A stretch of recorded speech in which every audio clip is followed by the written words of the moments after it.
Welcome to Bloodbath and Beyond. Today we review Wrong Turn 3, Left 4 Dead. What you don't see will kill you. Directed by Declan O'Brien, starring Tom Frederic, Janet Montgomery, Gil Kolirin, Tamer Hassan, and Borislav Ilyev as Three Finger. This movie's about a prison transfer gone very wrong. Three Finger is back with his now older son, and now they're stalking the inmates, they're stalking the cops, and they're stocking their shelves with their body parts. Because this is a popular franchise, we are going to be talking spoilers, so if you haven't seen this, then watch it. Otherwise, it doesn't really matter. It's just a bunch of people in the woods getting killed by a crazy cannibalistic hillbilly. So what do we like? I liked that this one had a different atmosphere to it because it takes place at night. In the first two, we just had people in the daytime and they're trying to get out of the situation alive. In this case, it's inmates not concerned about the hillbilly, but instead this eerie dark setting of let's get out of here to get our freedom from prison, not freedom from these hillbillies. And you throw in two competing gangs in the Mexican and the racist gangs. What you laughing at, bitch? Fuck you, Adolf. You're dead, wetback. Enough! Not him you should be worrying about, right? As well as the subplot of finding a bank truck. So now they need to figure out who's taking what money, how are we going to overcome our issues internally in the prison gangs, and then you also have the cops trying to keep everything together, but they can't because they're being kept hostage by the prisoners. So it did have a way different dynamic, so it's now easy to say which wrong turn is which. I like the return of Three Finger. He's creepy and weird as usual. We saw him at the end of the last one with a new baby. His baby is now grown up, and unfortunately we didn't get to see the three toes that often, but I did like the father-son dynamic once again, because these hillbillies really want to keep their thing going for years to come. And Three Finger himself is he's still a great archer. He's making inventive traps. I think the best trap is the tow truck barbed wire, razor wire trap. That was so cool. I really like that one. And he had some other cool traps that killed people in unique ways. Fucking hillbilly motherfucker! I'm gonna find you and I'm gonna fucking kill you! And we did have some really cool on-screen kills in this one. We're gonna get into the dislikes, some of the aftermath of these kills, but I did like that they tried some new things. We had slices and things like impaling people, and you got to see it, so I appreciate the variety that they gave us. I also like that we had a false start in this one, so we had kind of the introduction of four people just going rafting. We got nudity right out the gate by an absolute knockout who got shot through the back, out the titty, and then through the back of the head, and her eyeball comes out, so that was kind of dope. Alex thinks I'm a slut. Do you think I'm a slut? Yes. But that is what I love about you.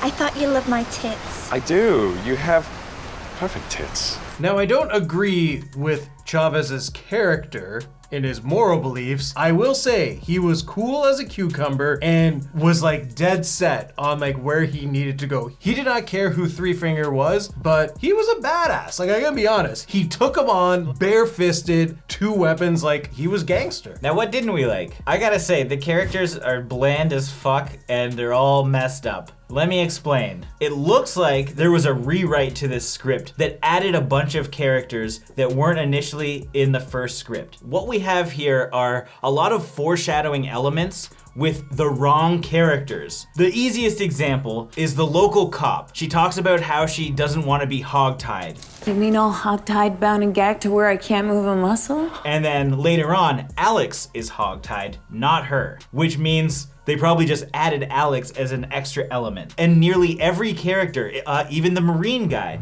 We put Juarez undercover to try and find out who he's passing the information through. They set up this character like he's gonna do something throughout the movie. He's gonna be a good guy. He gets killed, and then Brandon basically takes on his kind of Marine-like qualities. And it's odd because you're oh, maybe we're supposed to like him, but he doesn't do anything to justify him being a good guy. He's basically a tweener. It was very strange. There were at least three, probably upwards of 5 character switches from the setup and build of these characters to the outcome, where it's it looks like they had an idea for how everything was gonna play out. They're nope, we gotta add more kills, or we gotta add some more fodder. So they threw in some characters, switched some of the personalities around halfway through, in which case the setups didn't matter anymore. This what's been fucking with us? A mutant kid? That's not him. This thing was a full-grown man. Even like our local female sheriff, because it seems like she's gonna have some type of role in this, but like you have her just parked to the side, hear a noise, and then later on, she's dead, tied up. That's what I'm saying. This is why I think like she was supposed to be the Alex character, and then they kept Alex in the movie. Alex was one of the people from the intro scene that you think is just dead, but apparently she survived 2 full days in the woods Against these people. No one has done this before. She is a super heroine who couldn't carry 2 bags of money for half a day. Nate, I can't run anymore. You can do this. I don't understand what went on here. I also don't understand Nate's like mindset. Like he just made the dumbest decision by basically leading these people around in a circle for hours. So that's the 4th time we passed that tree in the last 2 hours. What are you up to, Nate? Biding my time. What's even dumber about that is everyone is aware that there is a hillbilly killer stalking them in the woods. I'll tell you what's going on. He's gonna kill us all. That's what's going on. He's hunting us. Yet they don't want to leave the woods. Nate is keeping them in the woods in hopes that the cops will come and rescue them. If someone is stalking, hunting, and killing you, best bet to do, go in the direction that they aren't in and leave. Nearly every decision in this movie was god awful. And you couple that with like the weird character development and you don't give a shit about anybody by the end, that's for sure. And there is one thing worse than the characters in this film, the CG. I talked about how I like the variety of kills, and the kills were great, but when they slice people in half or like slice a face off, they literally just showed the worst effects you could ever imagine. But what's weird is they have the practical effects. So they slice the guy in 3 ways, and they have the pieces laying on the ground that are practical. All that needed to be done was just like hold them together with something, a fishing line, move the fishing line and have it split. There was way better ways to tackle what they did here. And don't get me started on the driving scenes. It just looks so shit. But the icing on the cake, just when you thought we were out of the woods for good. 3 fingers back, and he's got his little hook, and he does the most fucking weird move ever. He hooks onto the back of the tow truck in the most glorious green screen fashion I've ever seen, and it just was terrible. Then we have the awkward turn of Nate, who they built up to be like he was going to go off and be a lawyer or something, and the way that they were building him and Brandon, it seemed like maybe he could fight for his innocence because Brandon was falsely accused of murder. Okay, I'm innocent. Yeah, so am I. So's everyone else in here.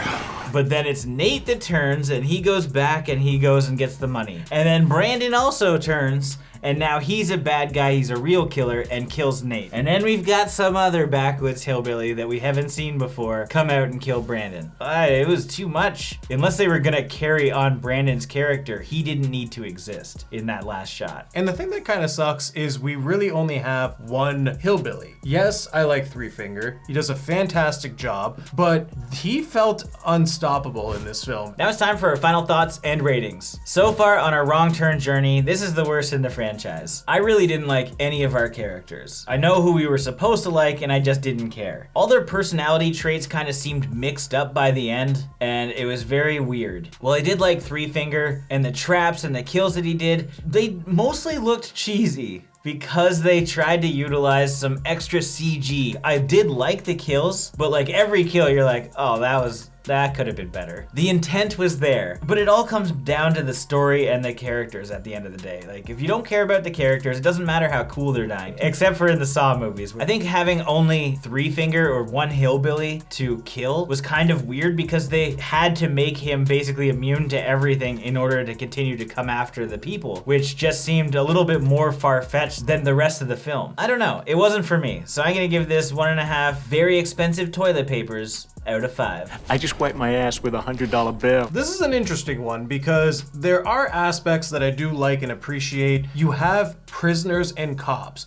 who, in theory, should be able to put up a good fight against the hillbillies. And they just really did a terrible job developing the characters. And that is like the weakest part in this film. Even though they have an interesting concept, without strong characters to deliver that concept, the film really ends up suffering. I did like the variety of kills and I thought they were cool, but again, you have really bad CG that accompanies these kills, and then it sucks because you have this potential and you've wasted it by showing something really cheap and cheesy. But again, I like that it took place at night. It gave us a different feel and a different ambiance than what we were used to from the first two. But like Jay said, so far it seems to be the worst in the franchise. So with that being said, I'm gonna give this film 2.5 tasty soups out of 5. As always, thank you for watching. Like this video and comment below with your thoughts on the film if you've seen it. If you haven't and you do want to check it out, links are in the description. If this is your first time here, make sure you subscribe to the channel, stay up to date with everything Bloodbath and beyond.